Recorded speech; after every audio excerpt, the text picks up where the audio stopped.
Sloan? Yes. Okay. We have Billy Gamenden, Baker Ring, Anthony Holt, Gene Montgomery, Mary Lee Tice, and Tammy Wallace. Those are our board members who are here. Oh, we got quite a few then. That's 6, I believe. So we're in good shape. Great. Thank you. And we got non-board members here too. We have visitors. We have visitors. We do. Mr. Chairman, we ready to start? I'm visiting Oliver Berry. Hey, Oliver. Hey. Yes, we're ready to go. Hang on.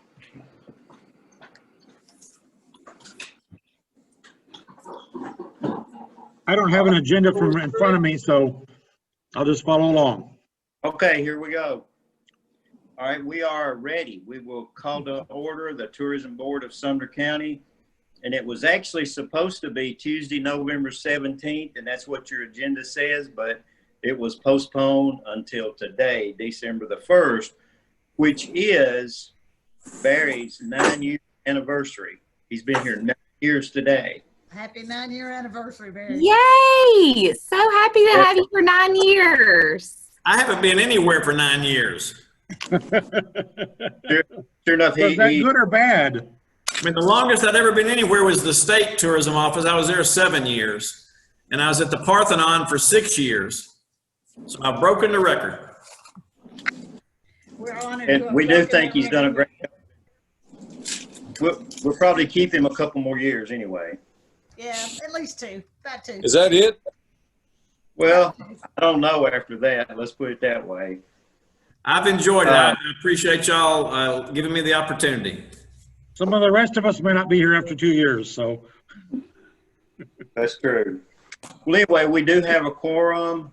We do have visitors, and we're glad everybody that's on has made it here. We see, are we going to watch that Parks presentation again? No.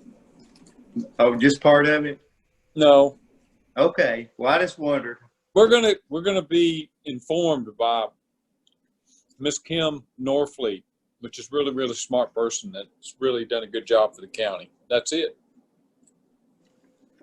Okay. I do have a short presentation, but it's just related to the William and Martha Brown Memorial Park. Okay. All right. Well, Mr. Chairman, we need the approval and modification of the minutes. So moved. Second. I'm going to have to get me a gavel, I do believe. Okay. We're ready to go. We do have a quorum, so we're in good shape. We are ready for approval of the agenda. I will entertain a motion. So moved. Baker Ring. Second. Okay, thank you. Got a motion. Who seconded? Gene. Tammy? Okay. Was Gene it Montgomery seconded. Or was it Gene? Gene. Okay, anyone wish to speak to the motion? Any additions, corrections, other than the date? And that's not really a correction, but if not, okay, how should we take the vote on this? You have to do a roll call. Okay, then Kelly, it would be hard for you to do a roll call, wouldn't it? Because you I've can't actually got it. I've got everyone right here if you want me to. Okay, please do. Thank you. Okay. Go ahead. Mr. Gamenden?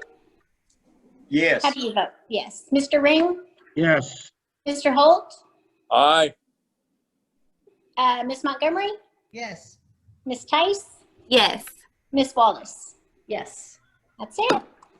Okay, motion carries unanimously. We will move on then to the approval of the minutes. Do I have a motion? So moved, Mr. Chairman. All right, we've got a motion. Second. Okay. And have a second by Mr. Ring. Mr. Chairman, I Yes, might sir. just add that these are the minutes from the July 21st meeting that had never been approved. Okay. All right. All right. Mr. Gamenden? Yes, How do you vote? to approve them, yes. Ms. Montgomery? Yes. Ms. Tice, Yes. Ms. Wallace. Yes. Okay, unanimous. Thank you. You missed me. Mr. Ring, how I do you thought he seconded. I the did. motion. I did. He Okay. did, but you know, you could change your mind in between. That's true. Yeah, But we have I'm a that a yes, lot. good. Some people even vote against their own motion sometimes. That's Yeah. correct. Or their own districts. Chairman, Commendon, can I just ask something real quick? Yes, you can. I know this is your meeting. It's not an ask. I just want to tell, Oliver Berry is here joining us, and it was at my invitation. He was going to attend a meeting that I had scheduled at 3 o'clock for the Historical Commission, which we ended up canceling that meeting, so we had nothing on the agenda. But I told him since I was coming to this meeting and including some updates about that, that work, that he would be welcome to attend here. So just so you all know, before you get into a finance report and wonder who's sitting there and why Oliver is here, I thought I'd let you know that was why he's. Nice to be here, everybody. We're glad. He is the chairman of the Parks Board too. Okay, well, we're glad to have you, Mr. Barry. Thank you. Okay, so the minutes will stand approved. And that will brings us down to the finance section, to the finance report, and Ms. Montgomery. Sure. So as of October 31st, had $245,000 in the bank, which is good. We had a few, excuse me, I'm trying to look at a different computer screen. We had a few outstanding AP and AR items, but that's the main thing. So we've got plenty of cash there. And then over on the balance sheet, or excuse me, on the profit and loss budget versus actual, looks like we are perfectly in line with where we should be on the budget as of October 31st. Nothing stands out as, as something that should be paid attention to. There you go. It's pretty simple, and I'll be glad to answer any questions if you have any. Okay. Okay, does anyone have any questions? Do we need a motion to approve the finance report? Do we usually?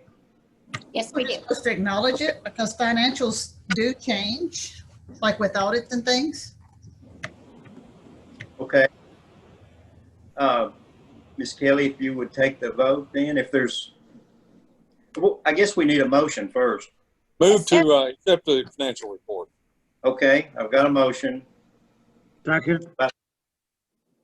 and a second. Mr. Ring, second. All right. Okay. Any other Mr. questions? Gamindon, you ready? Yes. Mr. Gamindon, yes. Ms. Montgomery, Aye. Ms. Tice, Yes. Ms. Wallace, Yes. that's it. All right. Unanimous. That Thank you. motion carries. So the finance report is approved. The occupancy tax report, Barry. Is that okay if I just call you Barry? Sure. I've been here 9 years. You can call me whatever you want. Okay. Anyway, the occupancy tax report, you should have it there. Just for those who may not have it in front of them, we brought in $90,000 in July, which was very good for a pandemic year. Occupancy in the hotels in July was 57.7%. And the average daily rate, which is what hotels charge for a room night, was about $88. In August, it dipped down, and that's usually expected in August as school starts. Of course, this is an unusual year anyway, but we brought in $56,000 and some change in August.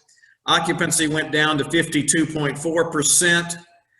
Average daily rate about $79 a night. So, the laws of supply and demand play in with the room rate. If everything's full, the hotels charge more. If it's not full, then they charge less. That's just the way that works. And then the newest number we have is for September. And once again, we brought in about $50,000. Occupancy was at 53.6%. The daily rate was around $79 a night. So we're holding our own. Obviously, we're down from last year, but we're doing everything we can. And right now we're a little bit ahead of where we need to be. We just need to keep it up. And of course, we're getting ready to enter the winter months. So that's going to be interesting to see how that plays out. I will tell you, I've received my report from Smith Travel for October, and we don't have the occupancy tax numbers yet for October, as the county clerk will get that to me probably first of next week. I do know our occupancy was 52.3%, and the daily rate was up a little bit, $82 a night. So that should mean we should be in that $50,000 to $60,000 range again for October, which will be good. So year to date, we're behind about $50,000, but that's not unexpected due to COVID-19. But we brought in about $200,000 so far, 1/4 of the year through. So we're doing okay at the moment. Barry, can you tell us again, what did we budget total occupancy tax for the year? I believe that number was $568,000 and some change. I don't have it right in front of me, but I believe it was 568. We have to average about $48,000, $49,000 a month to reach that goal. So right now we're ahead of the game, but yeah, we're getting ready to enter a slow period. So well, you're pretty much on track though, if we can continue the same rate and you get 100% of that. So that's a good thing. The exact amount was $586,058. 586. So I had my numbers backwards, but we've got to average about $49,000 a month to get to that 586. So we're doing great now, but like I said, I think November will be respectable. When we get into December, January, and February, that's where it's going to be a slow period, and we're just going to have to fight it out and see what we can do. Okay. Yeah. If there's not any questions, or if you have any other questions for the occupancy tax report, then Barry, you can move on to the CARES Act funding report. Okay. As you know, we received almost $82,000 in CARES Act funds from the state of Tennessee. And we have basically encumbered all of it. We've spent all of it. We didn't leave any money on the table. And I think you have a little chart there that kind of shows you what we spent it on. The majority of the money was spent on television commercials. About $38,000 of that was to put the commercials on Comcast. In our markets, the commercials not running here in Nashville area. The commercials are running in Southern Illinois, Southern Indiana, Western Kentucky, Knoxville, Chattanooga, Tupelo, Mississippi, Memphis, Tennessee, Cadiz, Kentucky. So the area surrounding us within a day's drive is where these commercials are running. And it cost us about, I think, $13,000, $14,000 to produce those two 30-second commercials. That's the majority of the money, but other things, if you have any questions about any of these other things, I'd be happy to answer them. So Barry, what I want to make sure, and possibly everybody already knows exactly what the money from the CARES Act was for, and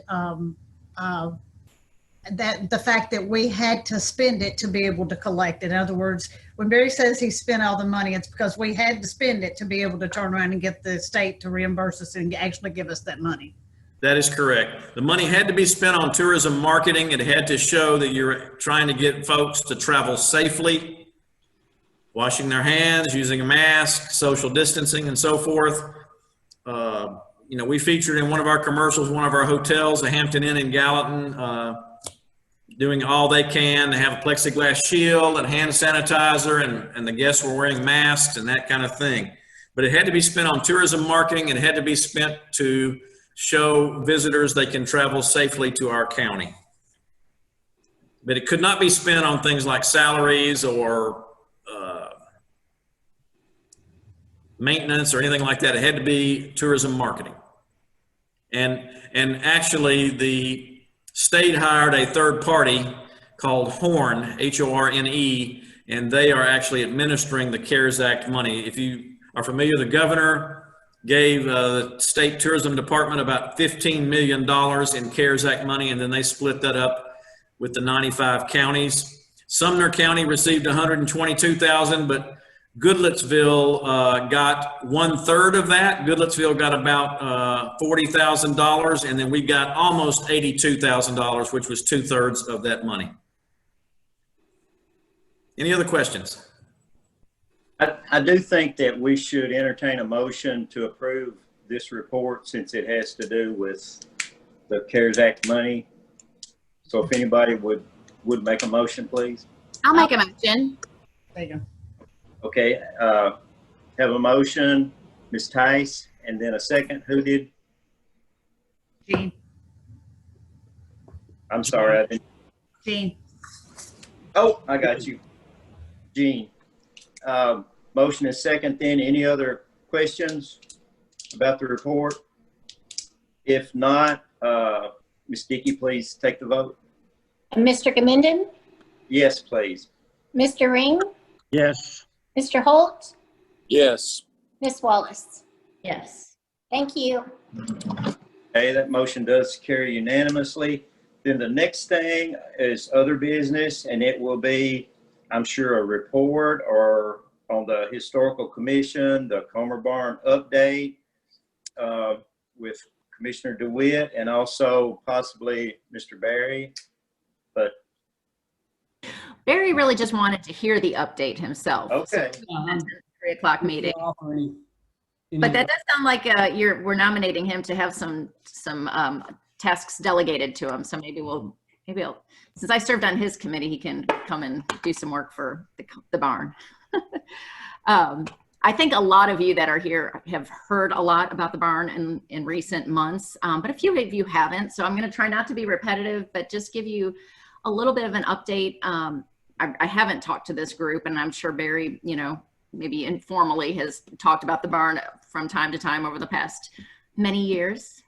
No, maybe occasionally. I mean, it's right there in your backyard. I don't know how you couldn't think about it and talk about it all the time. And I'm sure Mr. Gamindon has too. So for those that don't know, I am one of the Sumner County Commissioners. I'm chair of a committee that was appointed by the County Commission back in August, our Historical Commission. And then I'm also the founder and president of a new nonprofit that's called the Preservation Foundation of Sumner County. So Barry sent out a couple attachments for you earlier, just some talking points, things that I'm just going to touch on. So if you want to, you can reference that. Like I said, August is when we appointed this Historical Commission. August is also when the county ultimately decided to go ahead and fund a project for saving the barn. So we accepted a $250,000 grant from the state of Tennessee, and then we appropriated $250,000 from our hospital savings account, if you will, at the county level. So we had a $500,000 total budget to initially work on some preservation work. And so with that, we put a bid out to put a new roof on the barn. We were hoping that our $500,000 budget would get us fully dried in with a roof and windows and concrete and whatever was necessary to really make it fully dried in. And we're right now with the one bid that's gone out, we did receive one bid and it's right at the top of our budget. And so at this point, it hasn't been approved or accepted. Our county engineer, unless Kim knows anything new on that front, but our county engineer has been working with Brian Harris Homes. They're the ones that have bid on that project. So all to say, since August, we've started the ball rolling towards preservation and, oh, I love your dog, Jean. That's so sweet. Sorry. No. I didn't realize I'm having a meeting. We can't control that. But if you've driven past it, obviously you've noticed that it's gone from, a little bit more charming to a little bit, I've told Anthony and the maintenance crew, it looks ugly, but it looks like progress. And it makes me so happy to see the plywood that's now covering the front door and the side door because, the project, to put it out to bid, we needed to know more information. And so our county engineer and maintenance staff have been out there working on it. So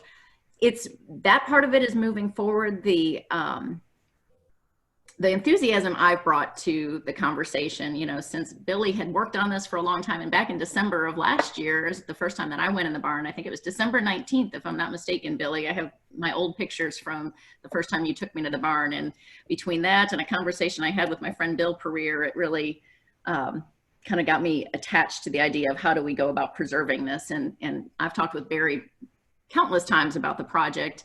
I've been you can hear the whole pitch really that I gave to the county commission back in August. If you want to go back and listen to a very long county commission meeting, I don't recommend it, but you can kind of hear everything that we were culminating to present to get this project moving. And it's with the idea of this becoming some type of thriving destination. In summary, I think that it is such an iconic building and location. It has so much going for it. So I'm leading the charge under the idea that it is to become some kind of destination, but what exactly that is really the fun and challenging piece that's ahead of us. And that's really the first of three, what I would consider three key goals of the Historic Commission that's been appointed by the county. So first and foremost is to finalize the deed, and there's some legal work that had to be done. So the survey is still pending. That's why we canceled our Historic Commission meeting for today. Those of you that were aware of that, we just didn't have any news, but we're waiting for the survey so we can finalize the deed. That allows us to go ahead and spend money on the roof project. So that would be one of the goals of the Historic Commission, is to kind of just make sure all that stuff is moving in the right direction. And then secondly would be to help determine how we are going to go about using the barn. And there have been a lot of the attachments that Barry sent to you. One of them is called the ideas log. And that ideas log has just been a continuous running log of things that have been mentioned either by fellow commissioners or interested community members or anybody. You know, in fact, there's people from the Tennessee State Historic Commission, people from out of state who have done barn preservation work. There's a lot of different points of view that have been culminated in that ideas log. So it's just a running log of possible ideas. And so I share that with you because I think it gets everybody's mind expanded around all the possibilities that might someday take root.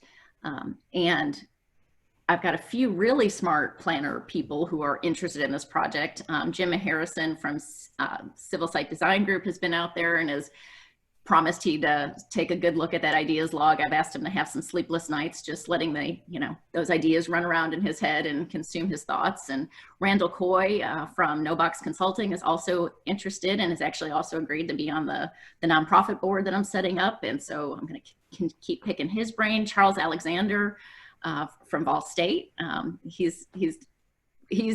told me he would be in the dreaded I will think about it category as far as being on the board for the nonprofit, but I know I will continue to pick his brain as to kind of the business case of how we go about selecting an ultimate usage. So I see a brainstorming session with some of those smart people and members of the Historic Commission and the nonprofit board.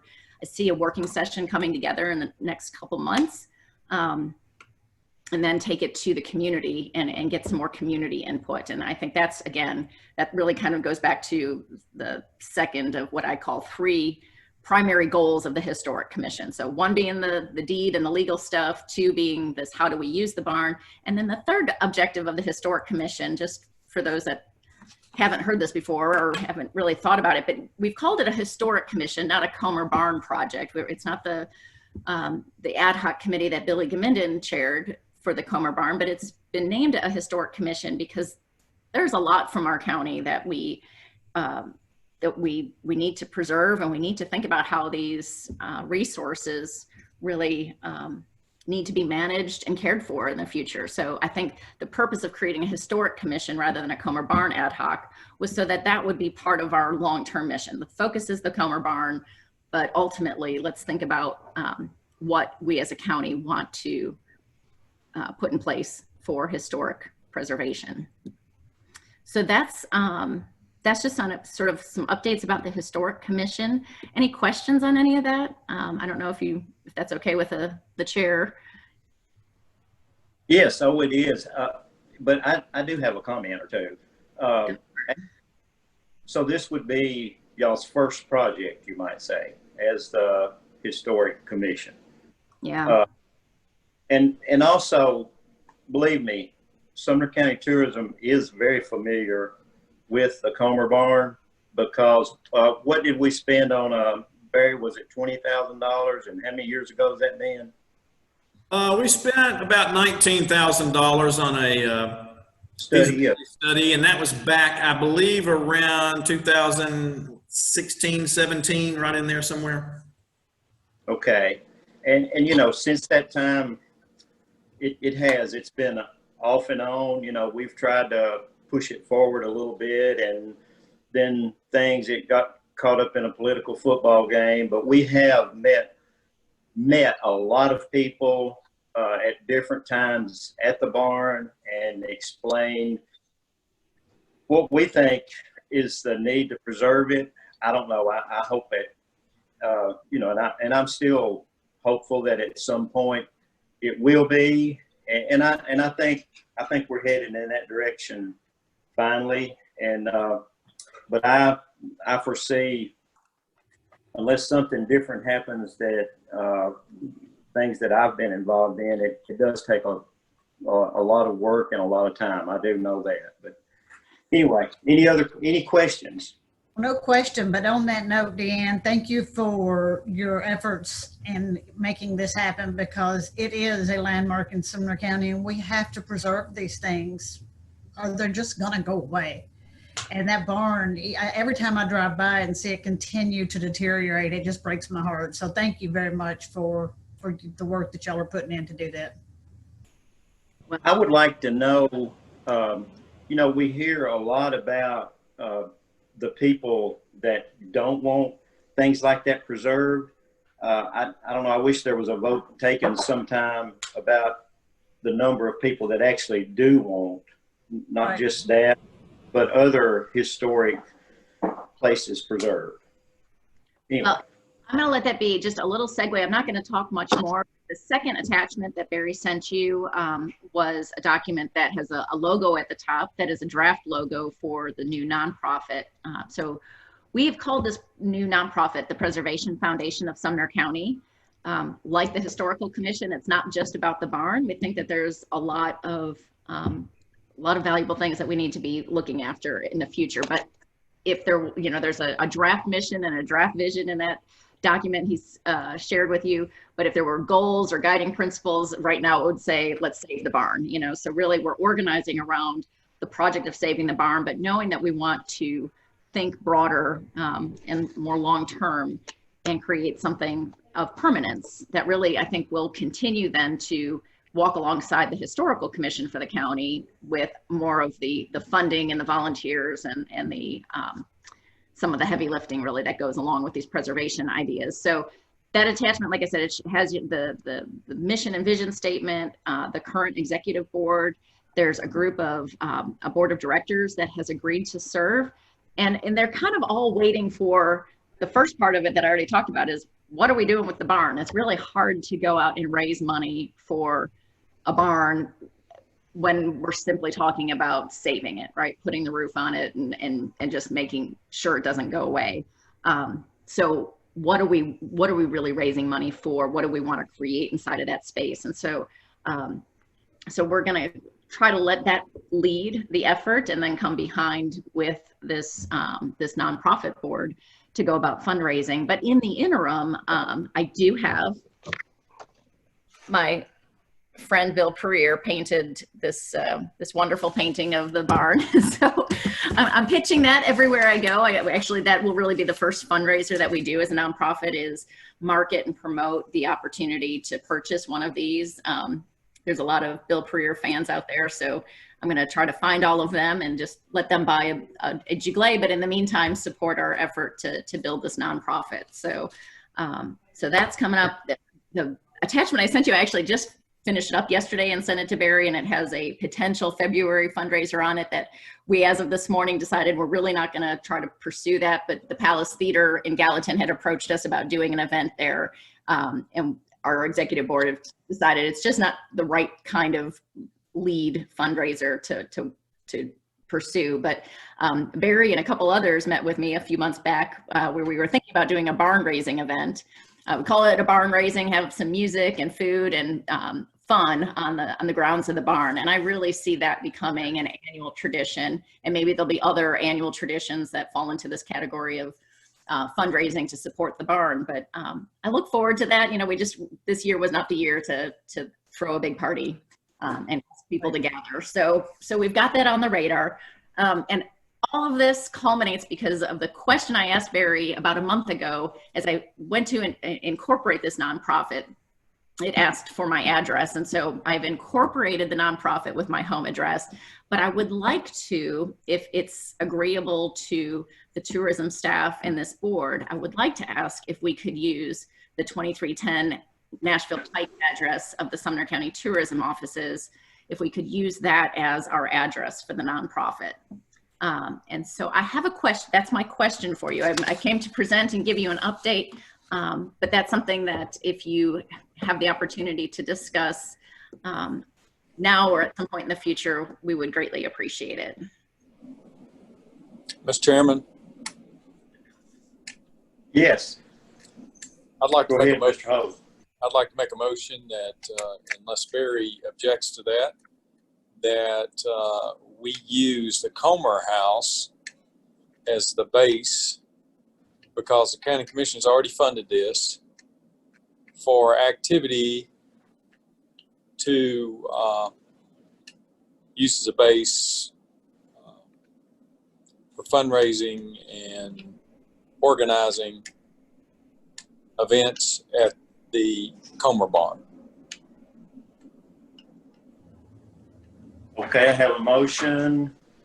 Do I have a second? I'll second. Mr. Barry, do Chairman, you have any problem with that? I just want to let you know, Mr. Chairman, I'm sorry, go ahead. Is it No, okay? I was going to ask you for your comment. Oh, I have no problem with it whatsoever. I just asked Deanne, you know, I want to keep everything transparent, and I wanted the board to be aware that we were going to use the address of the Comer House for the nonprofit. Just wanted to make sure y'all were aware of it and make sure you guys are okay with it. Because I'm not aware that the barn has a separate address, at least not right now, they don't. It doesn't. I'm fine with it. Baker, did you have something? No, I was just saying, Okay. I'm good with it. If it works for Barry, I think it's fine. I think it's a great collaboration. Okay. There too. All right. Well, we will go ahead. We will take a vote on it. And is that all the report then? Yeah, unless there's any other questions. Deanne, is that all the report? That's all I have for you. I'd be happy to Okay. take other questions and Okay. sorry to sneak attack you with a question or a request, but thank you. Thank you for the support. Then we'll say thanks for the report, and we'll take a vote on that and then move on, if that's okay. Kelly, please. Mr. Gamindon, Yes. Mr. Ring, Yes. Ms. Tice, Yes. Ms. Wallace. Yes. Thank you. Okay. So Thank we'll you. show that unanimous. And then if everybody's okay, we'll move on to the director's report. And Barry, go to it. Yes, sir. I'll try to make this as brief as possible. I just want to advise you of some of the events that we have sponsored and helped with over the last couple of months.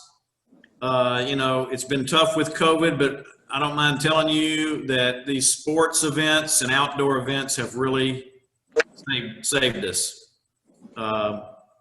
That's our strength, and we're playing to our strength right now as our outdoor events. So in September, we hosted a BFL tournament, that's Bass Fishing League at Old Hickory Lake. We had 75 boats. Now, typically a boat will have 2 anglers in it, so that's about 150 people. But having said that, now that we're in COVID, some of the anglers are just in the boat by themselves. So somewhere around 150 anglers were here for that 2-day tournament. We hosted Tennessee Fast Pitch. That's formerly the PGF. It's girls fast pitch softball. We hosted that at Drakes Creek Park. We had 27 teams. That's just a small tournament, but that was a 2-day tournament as well. And the big event we had in September was Tennessee United Soccer.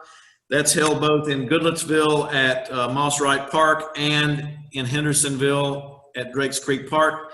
We had 150 teams. So if you just think they were here Friday, Saturday, and Sunday, 150, let's just say there's 12 people on a team.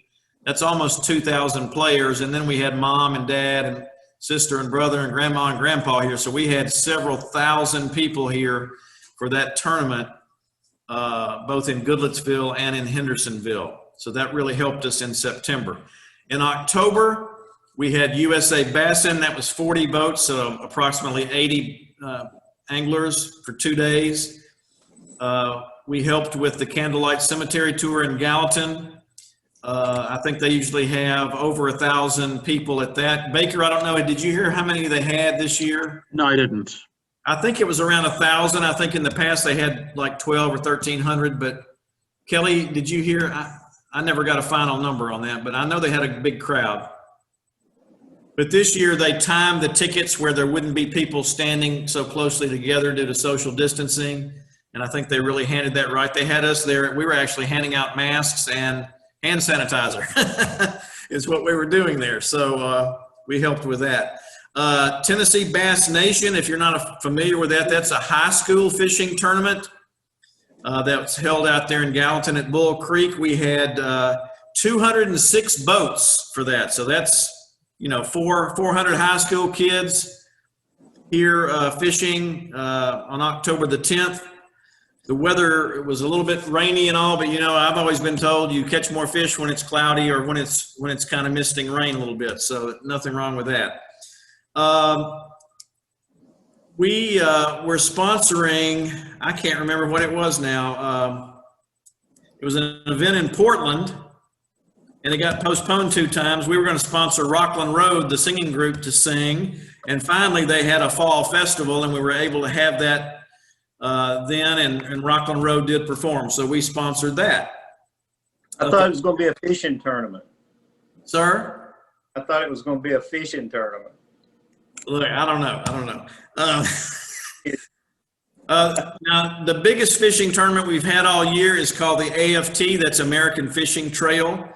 We had 225 boats here. We had about almost 500 participants, and they were here the whole week. And these week-long tournaments are good because usually they'll come in a week or 2 before and practice fishing and try to find their perfect places to fish, and then they'll come back and stay for the week. So we had about 500 folks here, including their spouse and other people they might have brought with them and sponsors and things like that. They gave away 2 Triton boats at the tournament, and it was held at Drakes Creek Park, the weigh-in was. And then we also, we were going to sponsor the Hendersonville Chamber Sumner Fest. Of course, with COVID, the Sumner Fest kind of morphed into a Sumner Fest movie night. And we agreed to go ahead and sponsor that. And they ran one of our videos before they showed the movie. And I was told it was sold out. And they had, I don't know how many cars, but it was a sold out event. They sold every ticket they had to the movie night. So those were the events we had in October. And then lastly, in November, and hats off to Hendersonville Parks and Andy Gilley. Just to make a long story short, because of the COVID restrictions that are in Davidson County, the TSSAA, they hosted the Tennessee State Cross Country Meet at Percy Warner Park in Nashville for the last 49 years in a row. But because of the COVID restrictions, they wanted to move it out of Davidson County. So we put in a bid, Hendersonville Parks, and with our assist, put in a bid to host the high school cross-country championship, and we got it. So on November the 5th and the 6th, the weather was perfect. We had 1,000 high school runners here from all over the state of Tennessee. And we put our best foot forward. We tried to show them, hey, we want you to come back next year. We want to keep it here now. We don't want it to go back to Nashville. And I talked to the TSSAA person and talked to some of the coaches and some of the parents, and they all loved Saunders Ferry Park. They loved the race, and we just have to hope for the best that they're going to come back again next year. And if it's okay, Mr. Chairman, I'm going to segue over. Just perfect segue to this is, this next thing we're going to talk about could possibly host a cross-country meet at some point in the future. Who knows? And it's the William and Martha Brown Memorial Park at Liberty Creek. So I'm going to turn it over to Kim Norfleet to talk about that. Okay. Hello, everyone. Hello. As I don't know if many of y'all are aware on the process that the county has been undertaking for the parks, Sumner County Parks Master Plan, but we started that process in July with our consultant CSDG. And as part of that, the William and Martha Brown Memorial Park at Liberty Creek is a part of that master plan. And the reasoning behind that is we received in 2017 when Mr. Brown passed away, he was one of the property owners that we purchased a portion of the land for the school campus at Upper Station for the Liberty Creek School Campus, 265 acres, and he was one of the two property owners that we purchased the land from. And as part of his, when he passed away, his estate created an endowment in a trust for technology, and then also $500,000 was set aside for the creation of a park at the school campus. So we've been working as part of the master plan process on a conceptual plan for the William and Martha Brown Memorial Park at Liberty Creek. So I just kind of wanted to go over overview. We plan to apply for a TDEC Public Parks and Recreation grant. It will be $500,000 to match, and we'll match it with the Brown Trust funds of $500,000 for an initial investment of $1 million in the approximately 88-acre park that will be at the Liberty Creek school campus. This is from the master plan document, just talking about the Sumner County culture and the demographics based on the 2010 census, and then also we looked at the 2019 population numbers of 191,000 countywide. It also looks at the age distribution and the income, the poverty levels, the culture, and the ethnicity of the county here in Sumner County. And we have the preliminary project budget. This has changed since when we did in the month of October and November, we held 4 public hearings. And through that process and input, the project budget changed slightly. But this is the final one that we've landed on based on the public input and the master plan process with input from the Sumner County Parks and Recreation Board to include different improvements and project elements. And we'll go through those here in the next few slides. And we also, as part of the TDEC requirements, are required to show how our goal of the William and Martha Brown Memorial Park at Liberty Creek will align with the Tennessee 2020 initiatives. So we have quite a few of these that we meet because of the advocacy and funding with the public-private partnership between the state grant and then also the endowment funds from the Mr. Brown Trust, with the matching funds for the investment in this public park. We also have how local parks and recreation do create an impact on Sumner County Parks and Recreation economically, and it provides a value to Sumner County. We also meet the initiative of quality growth and that fact that open space for recreation benefits our economy. As Barry was talking about, we've been able to host these tournaments at different parks, and then with the lake access also, that provides a tourism benefit for the county. So our parks, we do benefit from having the parks in place in Sumner County. and that preserving that open space meets the goals of the master plan, which were the preservation and the health and wellness, and then also accessibility in the county. And the public health will also meet that due to increased physical activity. We can meet the obesity, hopefully the levels and hopefully reduce those obesity levels across the county with the active park participation. And then with children and nature, this is a big one that's key here at the William and Martha Brown Memorial Park at Liberty Creek with the accessibility to the schools. And as part of the project elements, one of the items we're going to have is an amphitheater, which can be the development of an environmental classroom there on the site. And then we'll also have a picnic pavilion, which can host community events there at the park site. So with that, we'll go into just the improvements here at the William and Martha Brown Memorial Park. This just kind of shows the location, just in case anyone is not aware of where the school campus is, off of Upper Station Camp Creek Road. And then also there is another access off of Hunter's Lane where the elementary school will be on that side of the school campus. The next map just kind of shows the location where on the east side we have Upper Station Camp Creek Road, and on the west side, the Hunter's Lane. There'll be the elementary school and the high school, which they're both currently under construction, with also the athletic fields.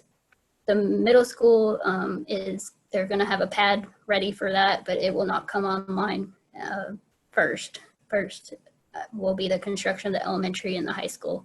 And the public park will be placed in between the elementary and the middle school. It will be approximately 88 acres, as I mentioned, and the goal and intent of this is to keep the park as natural as possible.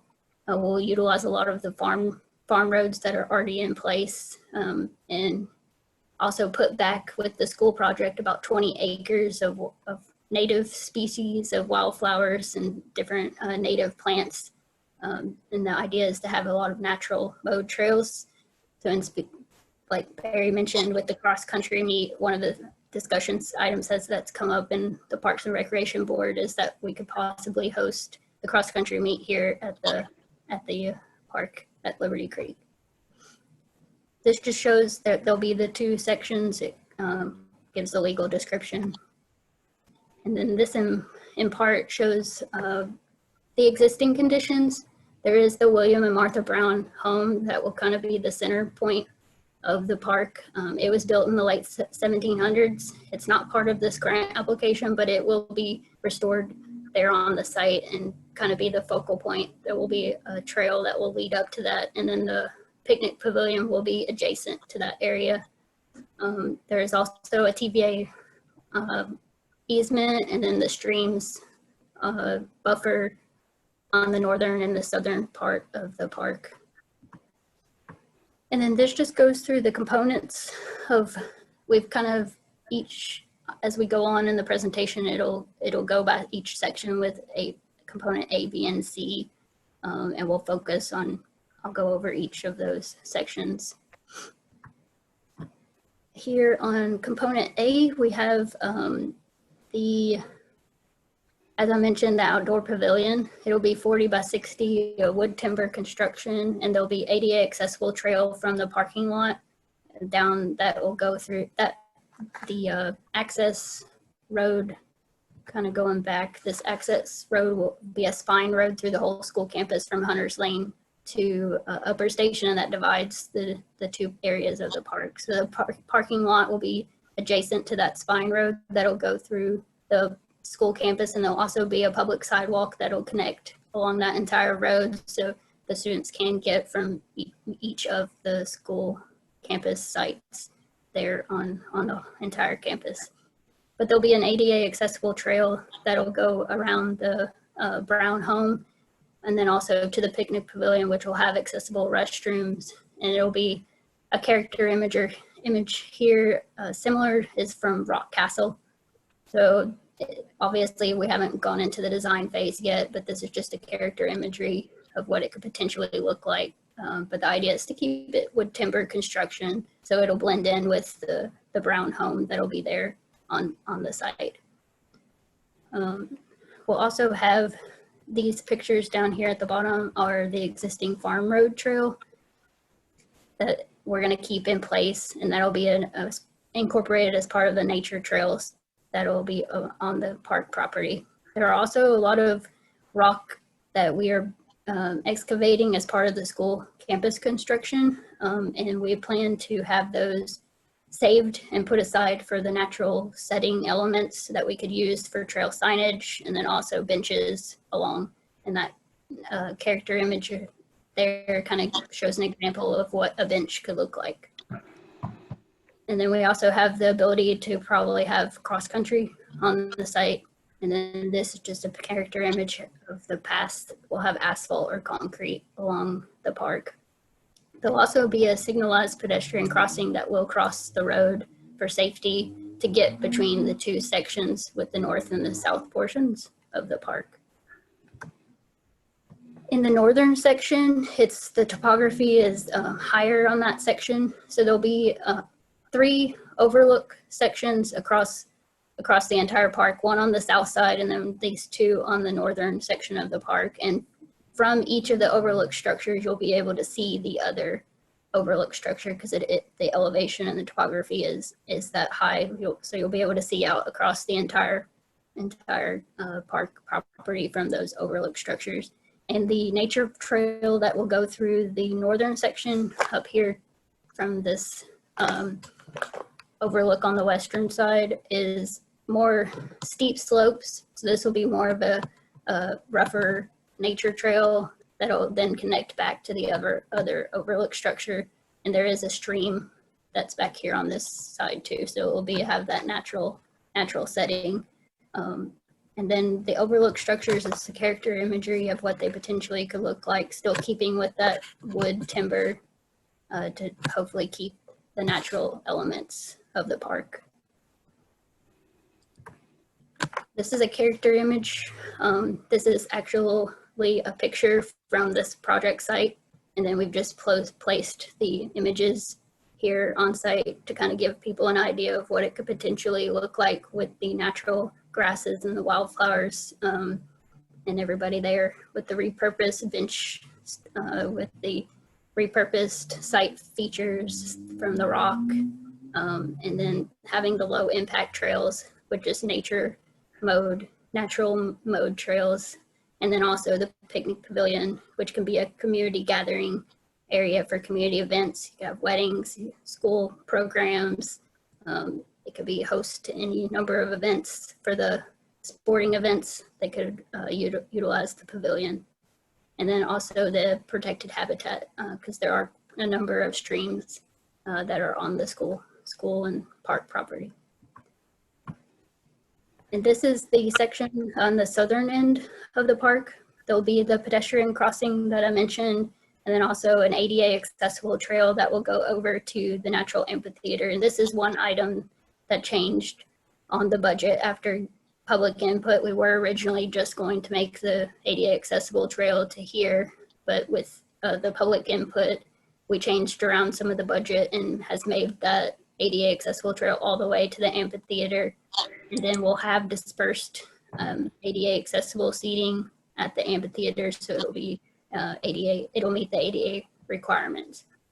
And then on this point will be where that third overlook structure is. So from here, you'll also be able to see the overlook structures on the northern end.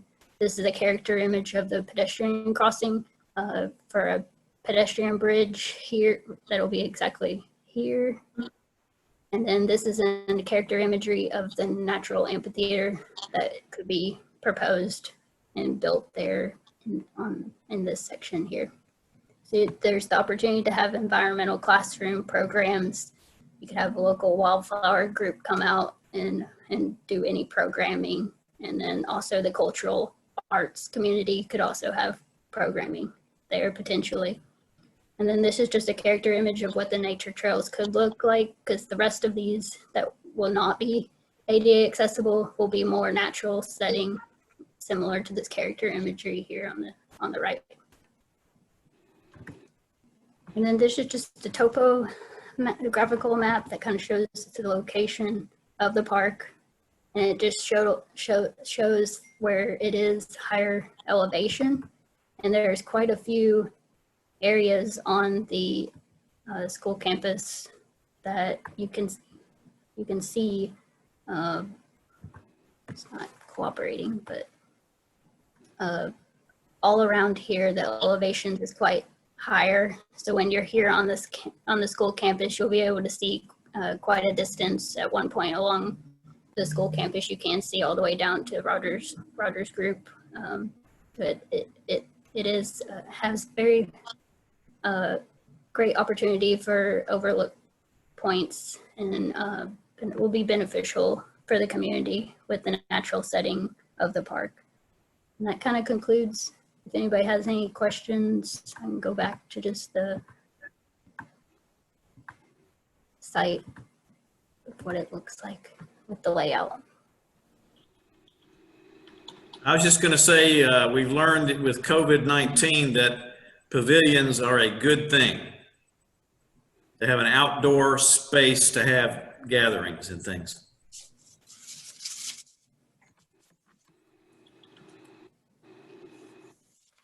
And we're excited. We plan to, our grant applications due next Monday, December 7th. So we're working to get it submitted, and we'll apply for the 500,000 TDEC grant to match the 500,000 we have from Mr. Brown's donation for $1 million investment in this public park. We're excited. And Mr. Chairman, that concludes the director's report. All right. Thank you, Barry, and thank you, Kim, very much for that report. For those of you that haven't seen it, and I think the park would absolutely be a great thing for Sumner County, and the commission did last night vote to approve the park plan. That I know a lot of work has went into that, and it'll be really a great thing for our county.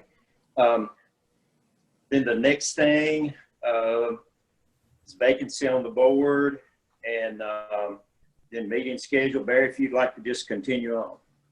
Yes, sir. I don't really have any earth-shattering news. I mean, I guess we're all aware that Lauren Eccles, or Lauren Sluter, has left the commission, and of course, she was on this board, so her spot is vacant. And I would assume that the county commission committee on committees will take that up in their next meeting, and will appoint another commissioner to be on our board. That's basically all I had on that. Then moving on to our meetings, believe it or not, it's time to pick the meeting schedule for 2021. And that should be in your little packet of information. The only problem I can see, we usually meet the third Tuesday of the month. I did notice that Tuesday, March 16th is during spring break for Sumner County schools, and normally we have moved that date to another week just to avoid spring break. Yeah, Barry, this is Baker. I hope to be out of town that week. So I don't know which would be better, moving it to the second week, a week early, or moving it to there are 5 Tuesdays in March, so you could move it to the fourth Tuesday, and that still wouldn't be the last Tuesday of the month, but it doesn't matter. I think that Tuesday is planning commission meeting, the fourth Tuesday usually.